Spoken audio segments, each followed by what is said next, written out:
To simplify a fraction, we've got 3 key questions to ask. So the first one, we're going to do 8 over 16. And the question, does a little number go into the big number? So does 8 go into 16? It does. So we know any number divided by itself equals 1.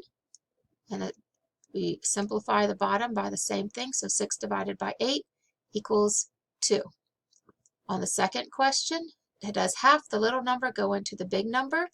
So that's what we're going to ask here. The little number is 8. The big number is 12. So half of the little number is 4. So we're going to divide by 4. 8 divided by 4 is 2. And 12 divided by 4 is 3. The third question, if those two don't work, easy one, are both numbers even? If so, then we can divide by 2. So we're going to divide by 2, top and bottom, or take half of it. Half of 8 is 4, half of 12 is 6. Again, can we divide by 2, which means take half of it? So half of 4 is 2, and half of 6 is 3. Now, if none of these work, you can always just say, what number goes into both the top and the bottom?